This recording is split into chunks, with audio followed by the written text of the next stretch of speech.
Hey, please don't judge me.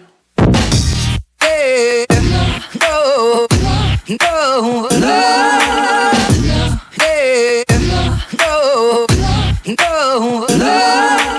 What's up, everybody? Today, really quick, I want to share with you all an idea that has radically transformed the way I perceive myself and the way I perceive other people.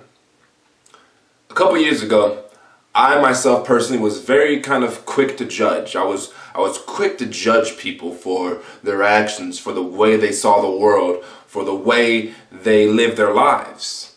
And then, as I began to step back and look at it from a different perspective, I realized, how can I really judge another individual for being them? You see, like I take into consideration, before I judge someone, I take into consideration now how complicated and intricate I am as a human being. I take into consideration all the influences I've had in my life, all the angels I've had in my life, and all the parasitic people I had in my life. You know, I take into consideration things that have happened to me in the past, things that are happening right now in my present, and things that I see for myself in the future that sometimes mean a little more pressure and complicated, more of a complicated present, you know.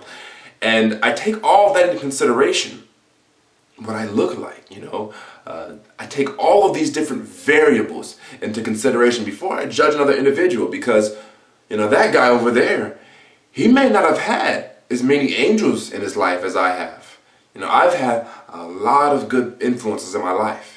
He may have had only one or two, you know. And fortunately, I haven't had a whole lot of parasitic people in my life. And when I did, I learned to distance myself from them. But not a lot of people are aware that, you know, they need to distance themselves from those parasitic people.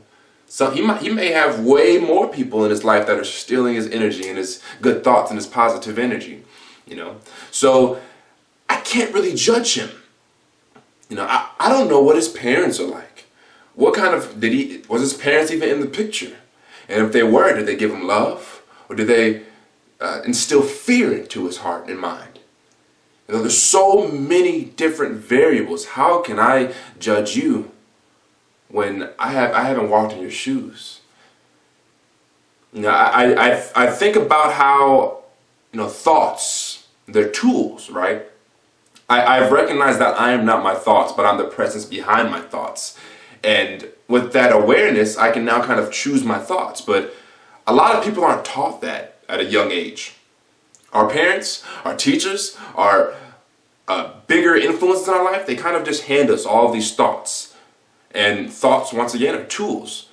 So how can you truly judge a man for working with the tools he's been given? You know, I mean, it's going to take a man a lot longer to put something together if you give him a screwdriver versus a screw gun. So just kind of take these different kind of ideas into consideration before you judge someone, because I've learned that when I began to stop judging people and trying to understand them more so than judge them, that leaves room for growth in myself and in our relationship. You know, when you judge, you put up a barrier and things come to a dead end. But when you step back and just try to understand and give love and express the way you feel about your newfound understanding, that makes a bigger difference. If you see something in someone you don't like, why judge it?